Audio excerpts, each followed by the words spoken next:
Hi, everybody. I'm Derrick. I'm a solutions engineer at Jamf. I'm accompanied here by Matt Cooper from Cabrionics.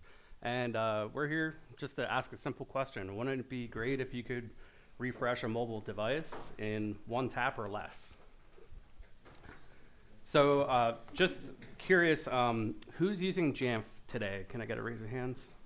Cool, awesome. I got some hats for at the end, so. Awesome.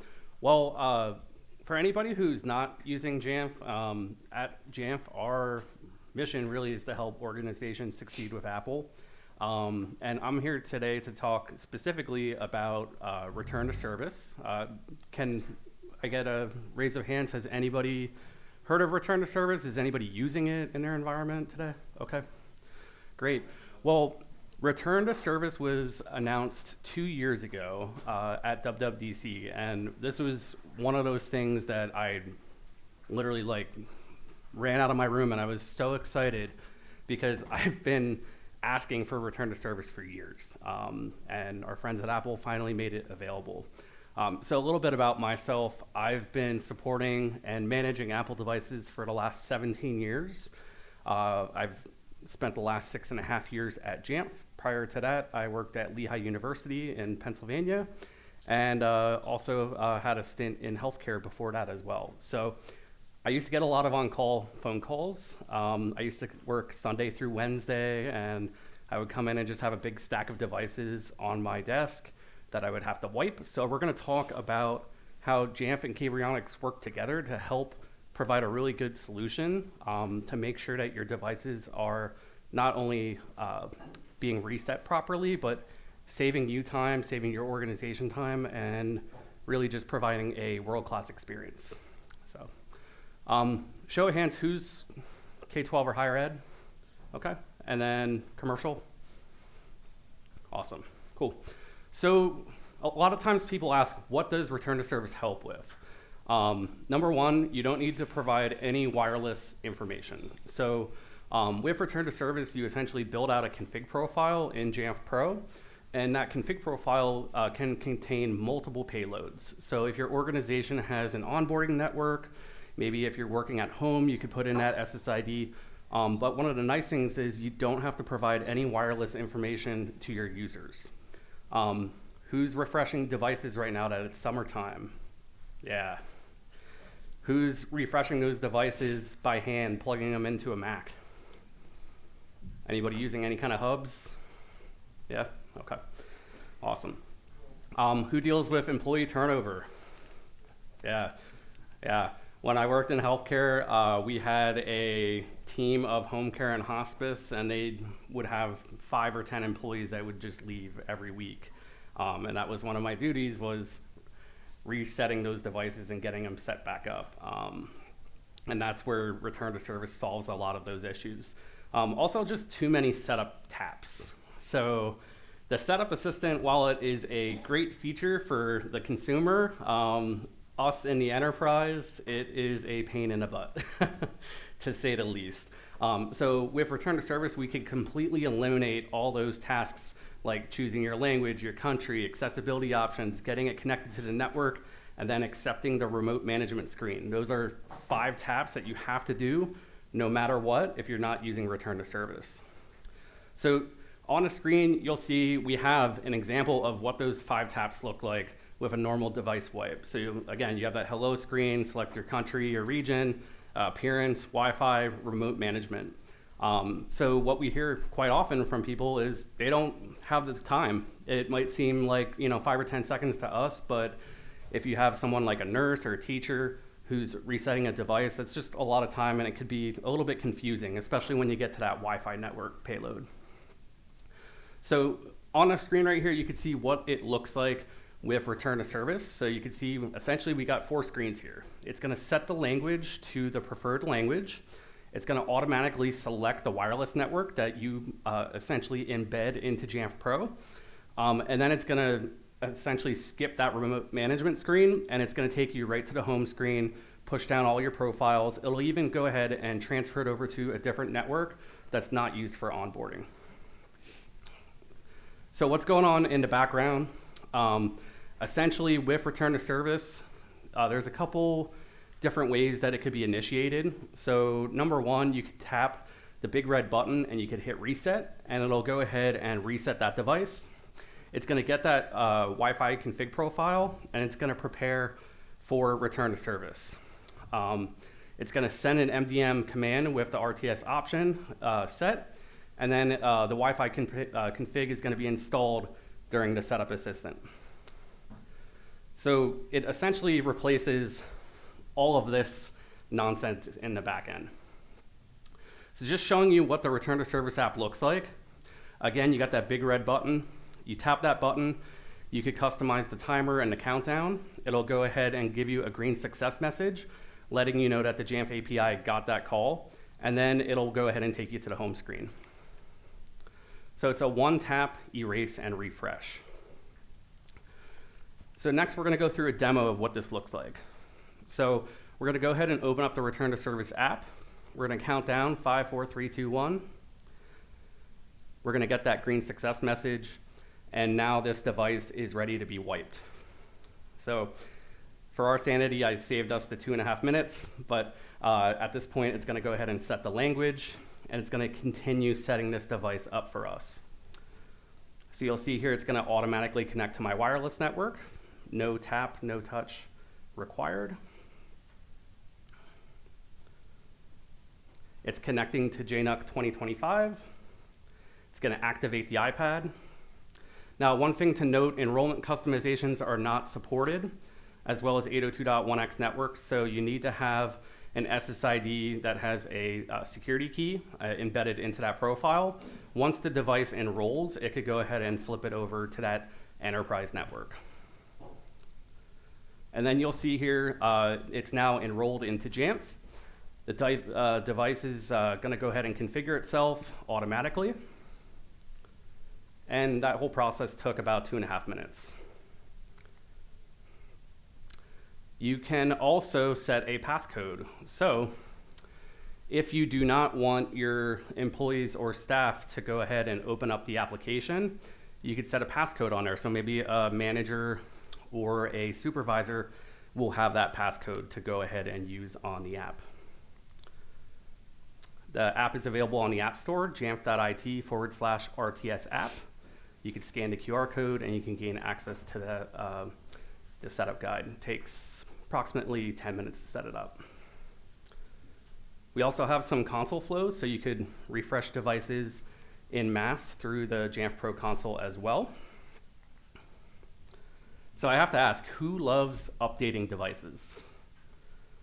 Anybody in this room? No hands. That's where this comes in handy. So this is a Cabrionics hub. Can do a bunch of different things. So you could plug in a device and you could use that as a caching server. So you could go ahead and update, you could daisy chain them together, correct? Yeah. Mm-hmm. So you could have a fleet of, like 20 devices that all get updated at the same time. What's the typical time frame? Like if we're under 10 minutes. Under 10 minutes? Yep. Yeah. If you have 3 daisy chain of those are 10 port hubs. It'll be 30 at a time for under 10 minutes. Yeah, so that's a lot of time that gets saved, that's back in our life, that we would probably just be sitting there babysitting devices. So probably nobody in this room likes wiping devices as well. So we could completely automate that with a Mac Mini. So the Cabrionics hub can be plugged into the Mac Mini, and using shortcuts, we could have it automate that wipe, even have it perform a return to service that you just saw there as well. So wouldn't it be great if we could just remove all the challenges that we face as IT admins? So next, you're gonna see a demo of what it looks like with the return to service app and the Cabrionics hub. So on this screen, I have my device. I'm gonna go ahead and open up Candy Crush just to show you that I'm playing with this device. I got data on it. I'm signed into Disney Plus. I'll open that up as well. So I'm gonna go ahead and plug a device into the hub. And when I plug the device into the hub, the Mac Mini is going to see that device, and it's going to automatically kick off that return to service. So you'll see the app automatically launched. It pushed a button for me. No interaction required. Yeah, we got a question in the back. Usually when you plug in the device for a very first time, you have to interact by trusting the device. Does this work around that?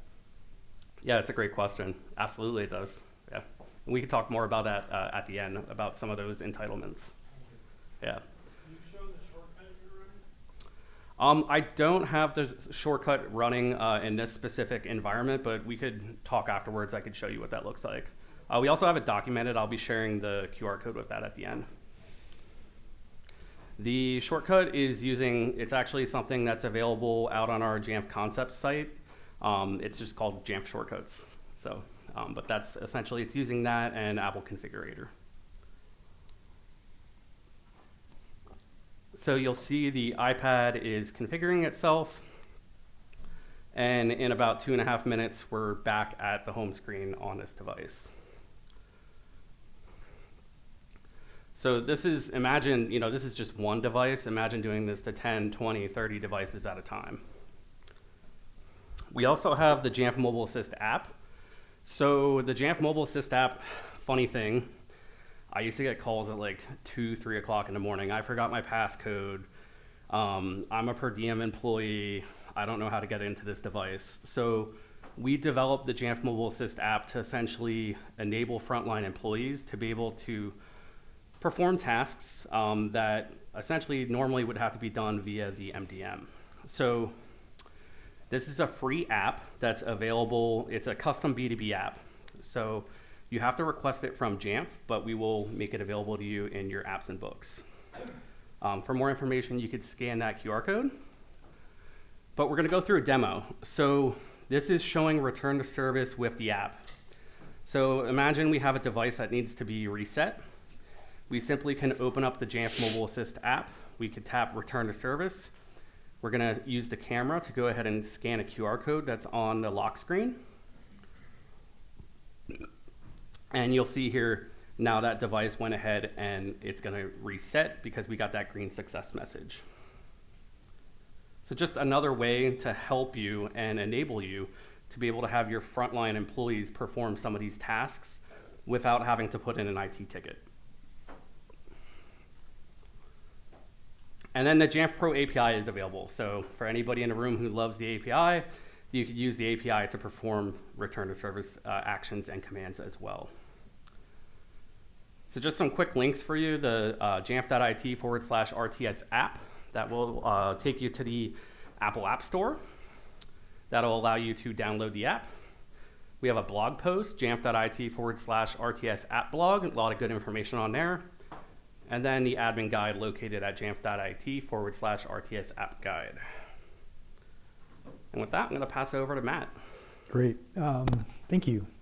Thanks, Adam. Yeah. Ooh, I got a clicker. Yeah. So push that one with the arrow to the right. You got it.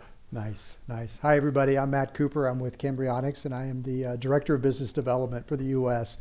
Cambrionics is a UK-based company, so that's why I said that. Previous to Cambrionics, I spent 17 years at Apple in the education sales side. And before that with Dell for about 12 years. So I've been doing business development for a really long time.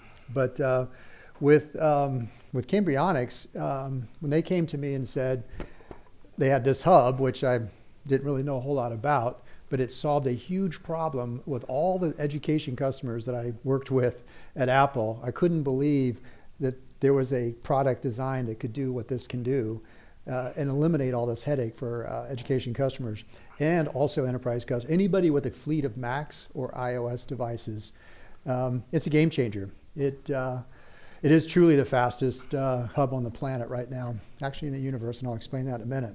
But a little bit about Cambrionics. Cambridge, UK-based company.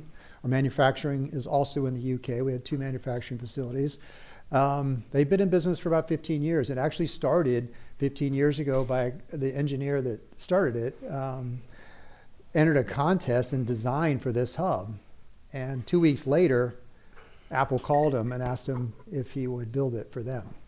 And that's how the company was birthed, really. It's another garage story because it started in the garage and here we are 15 years later. Apple's still one of our largest customers. We are the gold standard at Apple in terms of all their test labs. Apple Care, Apple Professional Services use the Cambrionics hubs to help with testing, restoring device, refresh, anything like that. And anytime you've been in a pinch at your district or university, when you've had to have somebody come help you with that, with a large scale, if it was an Apple SE, they probably had a secret suitcase with a couple really cool pieces of technology to help you do that. A couple of our hubs are in there. Anybody with Apple Professional Services doing it, they're using our hubs to do it at scale and do it a lot faster. But since we started 15 years ago, 2 years ago, they were purchased by a private equity company to invest more into the company to help the company grow and really develop a sales effort here in the U.S. and really worldwide. But they didn't have anything happening here in the U.S. and that's why they contacted me in January to help them do that. And since then, we have been growing quite fast. We have a new product coming out, and I'll get into that here in a second. We will be on the Apple Education price list probably next month. So if you're buying directly through Apple on their price list, your account execs can get that for you. We also have in the channel, we have 3 distributors in the US and any channel reseller can buy through those as well. But we are the world leader. And I said on the planet, but now also in the universe because our hubs are up in the space station and NASA purchased our hubs to use it for their scientists and astronauts. So when they're doing all their testing, they need to go back in, like a return to service. The next astronaut or scientist comes in, refreshes everything, downloads the data, charges everything up. They chose our hubs to do that. So we're pretty proud of that. That's a pretty cool story. They were launched to space in February. At 4 a.m, we all got up and watched it. It was hard for me, but in the UK, it was a little bit later in the day. So it was good for them. And by the way, I want to say hello to all my friends in the UK, since we're on TV here, and my wife in Nashville. So the 3 things you need to know about the hub. Well, the most important thing, since you're all Mac users, I see them everywhere, in of course the Mac conference, but think of it as the MacBook Pro of hubs. MacBook Pro is probably the best laptop you can get. The Cambrionics ThunderSync hubs are the best hubs you can get as well. Because of the technology, the speed of it is going to provide performance anywhere from 4 to 7 times faster than anything comparable. The reliability, which is why you've invested in Macs in your business or schools, and the intelligence of it, because it does come with a fantastic platform of software to run it, to run the hubs, with some standard features and some premium features. And one of the premium features for the USB-C hubs is the DFU mode for Mac refreshing. So to be able to do that, you can put 30, if you have 3 of these are just the small 10 port. We have the new 16 port coming out here very shortly, the ThunderSync 5 using ThunderSync 5 technology or Thunderbolt 5 technology. But if you had 3 of them daisy chained together and you used our software, you can put them into DFU mode remotely from anywhere with just one touch of a button. That's going to be pretty exciting. That was asked a lot when we were at JNUC.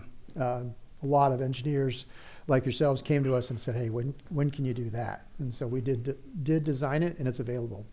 So this is really a quick look at our product line. The ThunderSync 5, I'm giving you a sneak peek. Again, it's not in the wild yet. But it will be here in the next month or so. But what we do have, which is right here in front of you, is the ThunderSync 3C10 with the 10 port and the ThunderSync 316, which is a USB-A device. So if you still have the older technology and you need the USB-A, that's the one to go with. But if everything's moved to USB-C in your fleet, the ThunderSync 3C10, and then of course the 5 series when that's available. But you can see the upstream performance of these in the 3 series is 40 gig upstream, 80 gig on the 5 series. And what's really, really cool is the power output or the power delivery that you'll be able to do as well. So on the new ThunderSync 5, 285 watts across all the ports, and you can kind of manage what gets what as you're charging as well. So very exciting ways to manage your devices using that using that. And of course, you can see the dedicated port speed can be up to 5 gig, minimum 1.25 on each of those ports. So I just want to do a quick picture of it. This is what it's going to look like. It's really pretty much this device right here, just a little longer. But I talked about the Cambrionics, the Cambrionics Connect software. So this is kind of the interface of what it looks like. Again, it's web-based, and it can be on-prem, designed specifically depending on your security. But you can sign in anywhere from wherever in the world. Check out all of your hubs throughout your organization and really get a lot of information from every single device that's plugged into those. So very intelligent, gives you tons of reporting. That's what you get standard with it. And just kind of give you a quick sneak peek there. On the premium side, like I said, it allows you to do the DFU mode, which I know most of you are, that's hugely important. The flexible power delivery management, and really scheduling port modes and defining how you want your ports to be utilized based on charging and Hey, Matt, syncing. you mentioned DFU mode. Is that also for the Mac as well? Like Oh, yeah. Not just an iOS? No, it's actually was first designed for the Mac, but that's also iOS as well. So you can Yeah. put 30 Macs plugged in on the daisy chain, and you're rocking and rolling really fast. Which is really important to call out because, you know, most organizations are probably either leaning very heavy on Mac OS or very heavy on iOS, but then they might have a few other devices floating out there. So it's nice when you're talking to the powers that be to get budget approval for something like this, that you could say, hey, this is going to work, you know, cross-platform on the Apple side. And so what's really important, a good takeaway today is, look, we know there are other solutions out there. They may be smaller. There are no other hubs that have as many ports as ours. But when you start looking at it and doing the math yourself, look at it the cost per port. When you start to look at that, you can see a comparable hub to this with 5 ports versus our 10-port device is about $450 a port, where ours is about $150 a port. When you look at it that way, which is going to be pretty important as you look at that, as well as if you're 2x minimum, 2 to 3x with the number of ports plus the capabilities and the performance because of the bandwidth on the hub, then you're also reducing or improving your efficiency and reducing the number of people that actually have to manage the whole process. So you add those two nuggets in there to determine, you know, why does this hub cost, and I'll get to that real quick, you know, $1,400, $1,500 or $2,000 or $2,500. Why does it cost that? Because of what it can do for you. Same reason why when you buy a MacBook Pro. You bought a MacBook Pro and you spend that money on that because of the value that it has, the quality of the build, the performance, the reliability, and the unique sophistication of that particular product. Same thing with the ThunderSync, and that's how you look at that as well. Matt, I know a lot of hubs out there like come with just like a 1-year limited warranty. What's your warranty information look like if you buy through Apple or, you know? That's a great question. Thank you, Adam. So what we did is for Apple, once it's on the price list, you'll have a unique part and capability for Apple, which is a 4-year warranty and software license when you buy the ThunderSync 5 hub. That'll be on the ThunderSync 5 hub and the ThunderSync 3C10 once those are on the price list. But in the wild right now, if you bought through distribution before it's on the price list, the ThunderSync 5, when it's available, standard with 3-year, you can upgrade to 5. And then it's an add-on. The Premium Connect is an add-on for the ThunderSync 316 and 3C10. But once it's on that price list, it'll be included in there as a 4-year for you. So really nice, when you're buying through Apple, especially Apple for Education, most organizations are looking to get a 4 or 5 year lifespan on not only the device, an iPad or a MacBook, but also off this hub. So, we're looking at, $14.99. So we're looking at $350 a year, for the hub. So it's a pretty good investment with the amount of time it saves you. Right, it totally is. And honestly, my presentation typically, and thank you for including me in this, can be 20 minutes long because we can go through a whole lot more detail under the hood and really talk about the testimonials. Because these hubs, if you're on the service side of things, because of that operational efficiency, are lowering cost for companies and paying for themselves in the first couple days. When you can do over 1,000 devices in a day, nobody can do that. And that's when I got pretty excited to come work with Cambrionics to help them, because I knew the pain point with Apple customers was when you ask that question, who likes doing the refresh or restoring or getting devices ready as new employees come in. Not many people like that. This makes it easy. Makes it easy because you can do it in under 10 minutes, 30 at a time or 10 at a time, depending on how many hubs you have.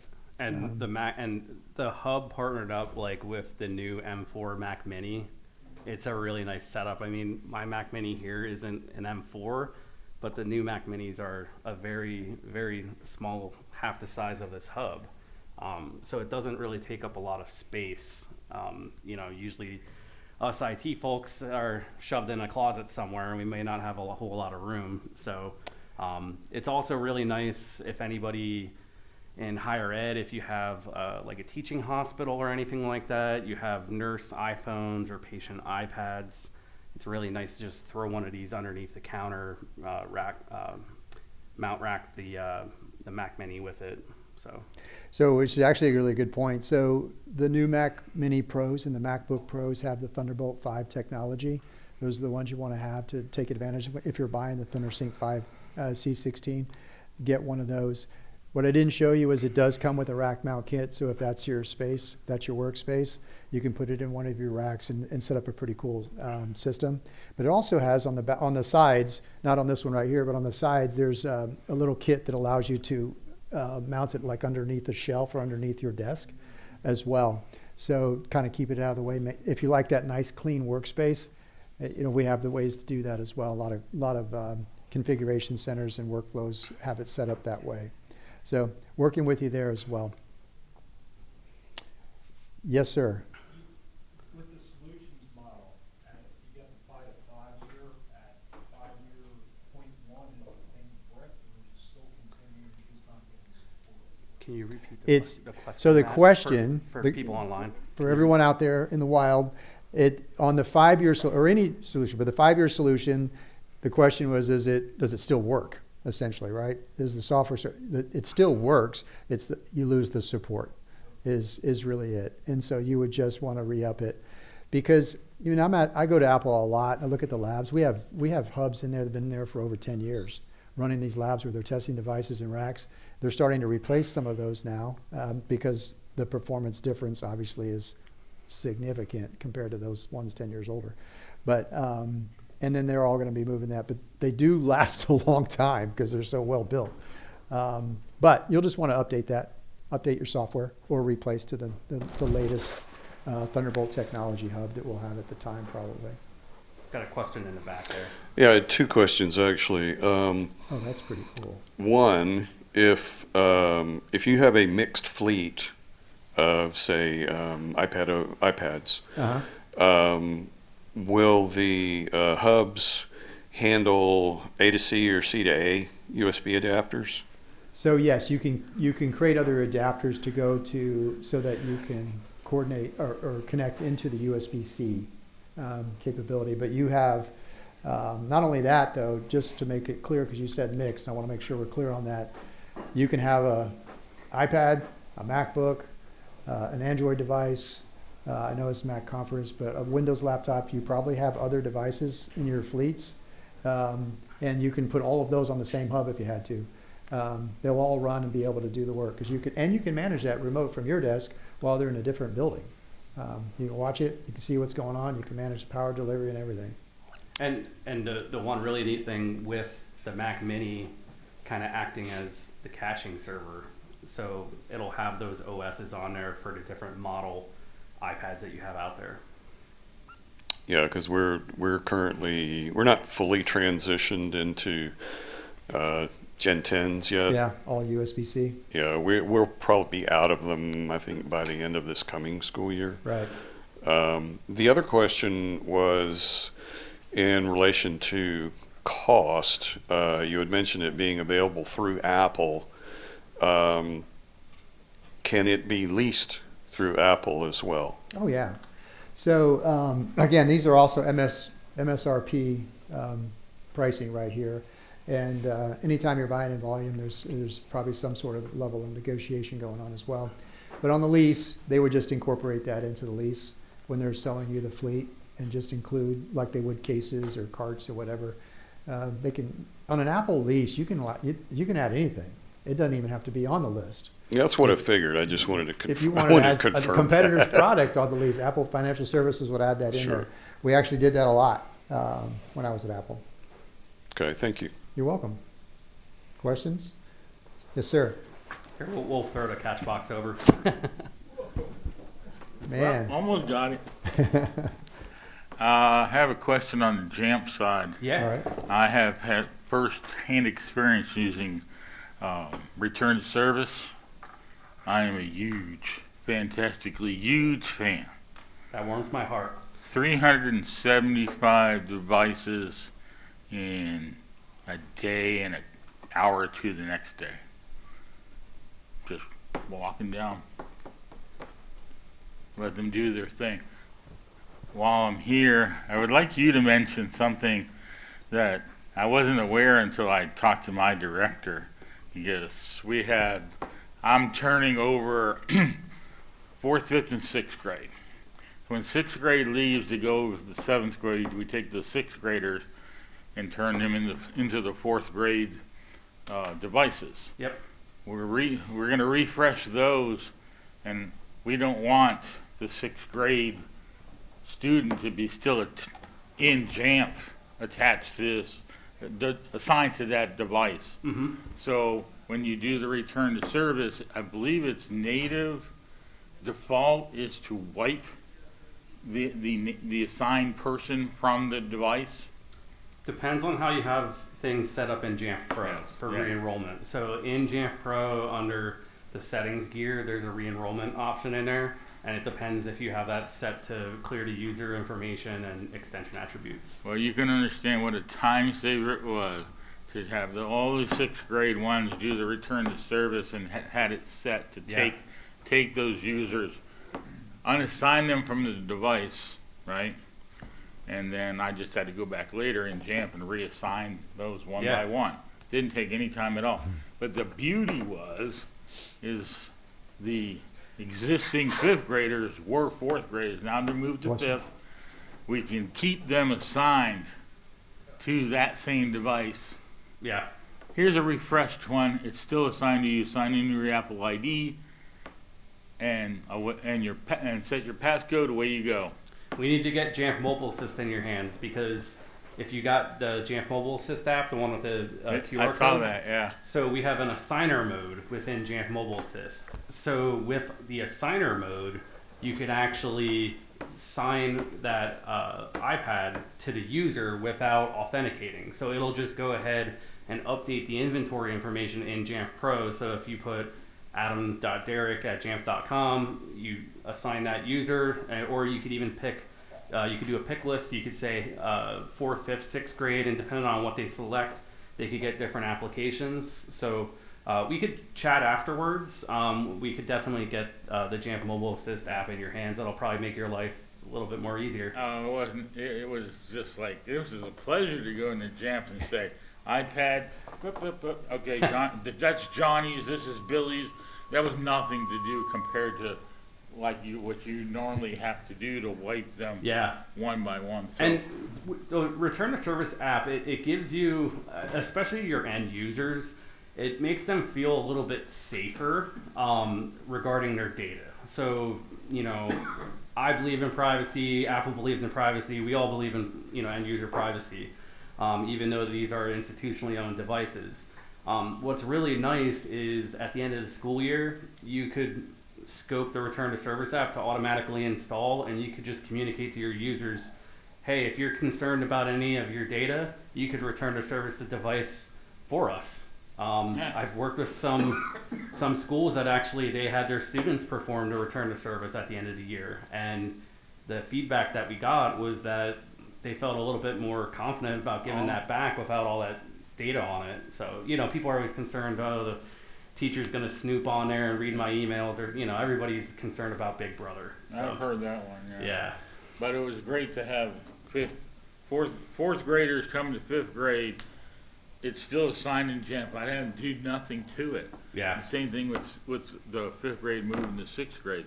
So having that development, if you were in on that, kudos to you. Thank you. Anybody who ever was involved in return to service. Thank you. I will let our consulting engineering team know. So myself and Aaron Maxim. So I'll say hi to Aaron online.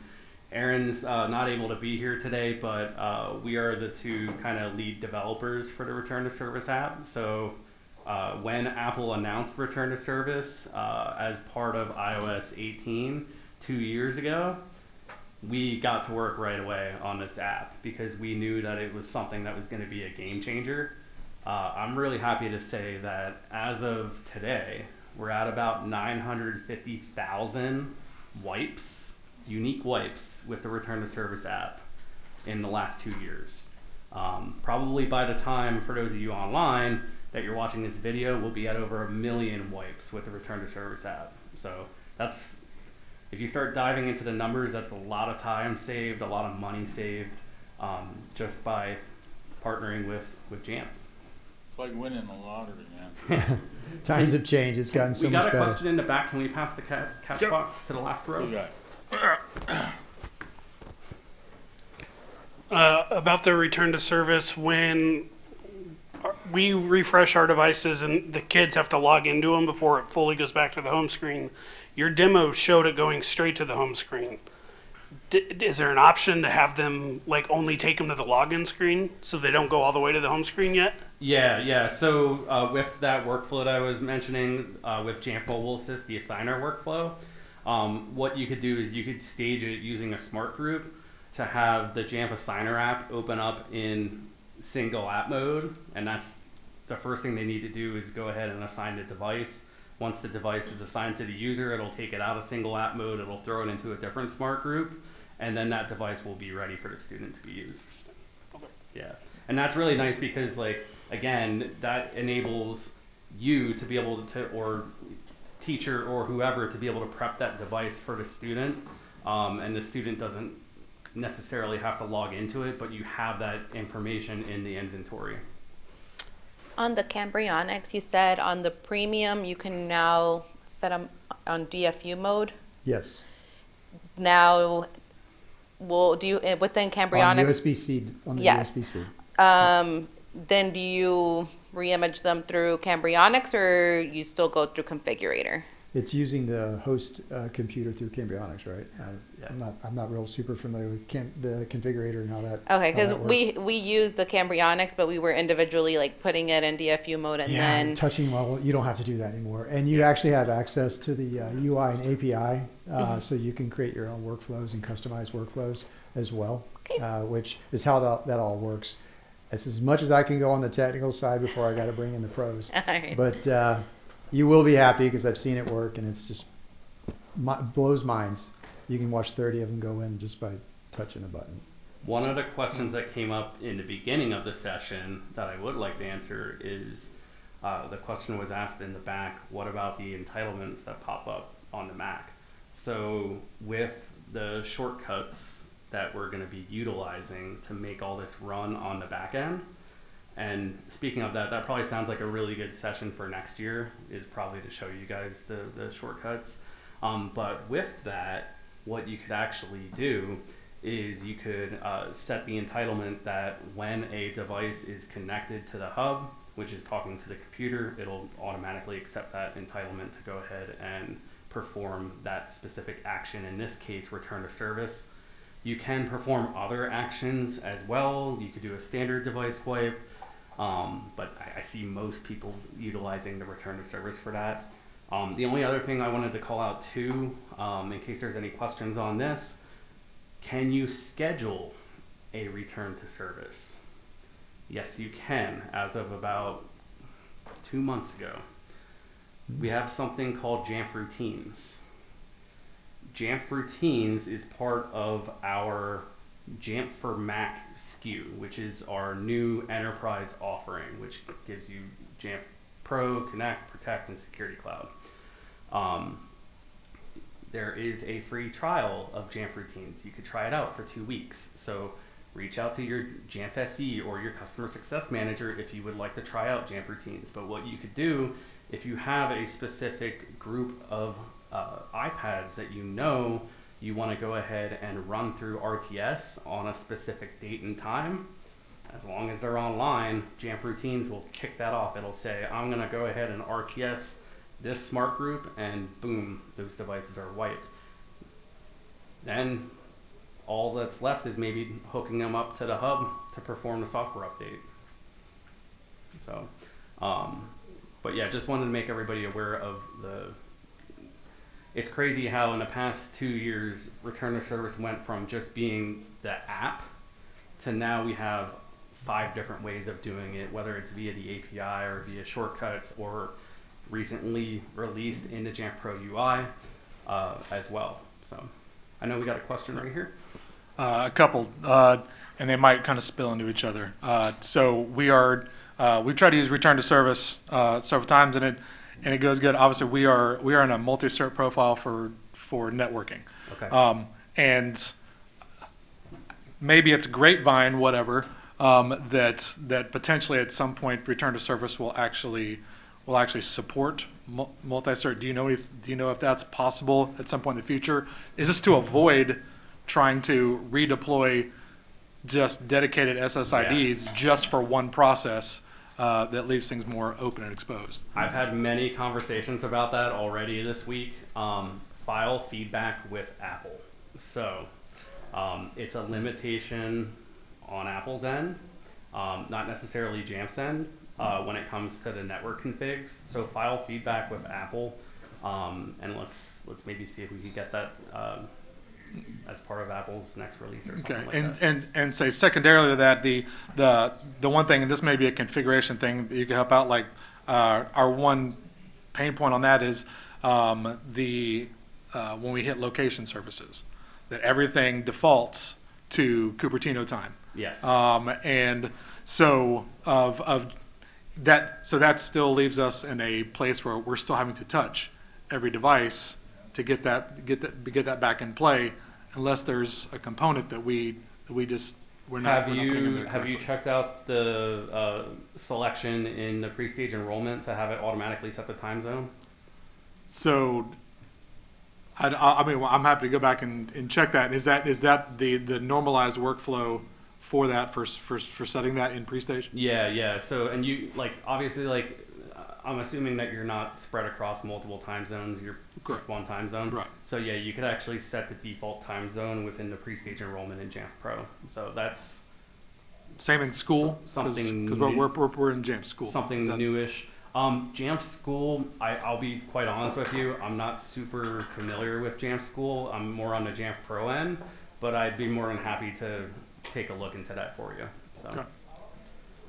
let's talk afterwards. I'll get your information. Thank you. Any other questions?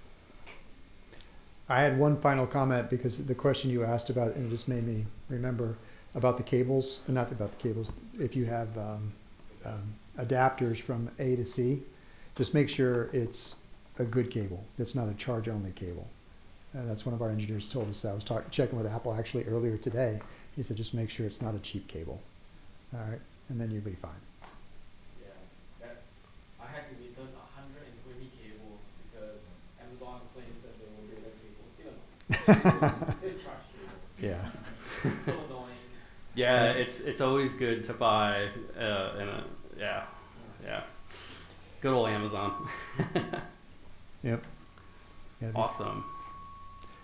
I'm Cool. trying to move away from you because I think our mics are interfering. So here. I did throw Matt's contact information thank up you. here as well. So if anybody wants to grab his contact information, or for those of you watching online, you could take a look at Cambrionics.com. You could take a look at everything. I definitely would recommend reaching out to somebody from Cambrionics. They can, you guys, I'm assuming you guys do demos and Mhm. things like that. Yeah, we can do some online stuff as well. I don't live in Cambridge. As I said, I live outside of Nashville, but that's my cell phone and my email. So if you guys have any follow-up questions, if you want to get a deeper dive technical overview of the Connect software, I'll be happy to set that up for you. Okay. How about discount codes? Well, Should they mention they saw you at PSU Mac? yeah. For anybody who's going to be attending JNUC 2025 this October 7th, 8th, and 9th in Denver, Colorado, Matt, as well as some other Right. folks from Cambrionics, are going to be there as well.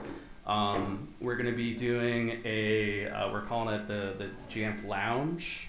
Myself and other consulting engineers are going to be in that area at JNUC this year. We will also have these on hand where you could actually plug a Jamf provided device into the hub and watch it actually in action. I would love to do that here, but the bandwidth isn't able to support that. But with that being said, if you're attending JNUC this year in person, you'll be able to experience some of these solutions a little bit more. And for anybody who isn't aware, JNUC is the Jamf Nation User Conference that we do have every year. So maybe something to talk to your boss about, maybe if you could attend. I have a question for the room. Who is a first-time attendee? Awesome. Okay, we got a lot of hands in here. Welcome to Penn State Mac Admins. My first one Hope too. to see you back next year. Who has been here, coming here for like more than 10 years? That's it. Right. From All right, 0 I to got 10. I got a hat for you. Let's see. I'm trying to think of like a really hard trivia question. Because I got another hat. Don't look at me. This is a technical group. They're good technical questions. All right. How many years have I been at Jamf? Was anybody paying attention to that? 17. I heard 17 too, but it was like he's been doing 6. in technology for Yep. 17. Yeah. So I've been supporting Apple devices for 17 years. 6 years at Jamf. I got a hat for you in the back. Anybody else? If you come stop by the Jamf booth down in the expo hall, we got some hats and other swag available for you. I'll be around tomorrow. I'll be at the booth all morning, so feel free to stop by if you want to chat more about Jamf or return to service or any of the other solutions that I mentioned. Thank you so much for attending, those of you in person, those of you online. Hope to see you back again next year. Feel free to reach out. My contact information is above, Derrick@jamf.com. You can find me on MacAdmin Slack, Derad, and I'm also on LinkedIn. Feel free to email me if you need any help setting up Jamf Return to Service. I'm more than happy to hop on a phone call with you. If there's something that Return to Service does not do that you're looking for it to do, please reach out to me. We're always taking feature requests. I appreciate Matt coming here from Nashville as well. We will be here after the session. If you have any additional questions, feel free to come up. Yep. Thank you, everybody. And on the discount question, I'm on video, so they're going to kill me at Apple. But when you're talking, if your AEs if you're buying thousands, they should be including a few of these into the. Yeah, every 1,000, I think they should include one. That's what I'm telling Apple. But include one in the pricing. They can discount a little bit. They're going to kill me. Hopefully they don't watch it and start calling me. I have a lot of long-time relationships there. I still have lots of good friends there. All right, but that's how you do it. That's the secret.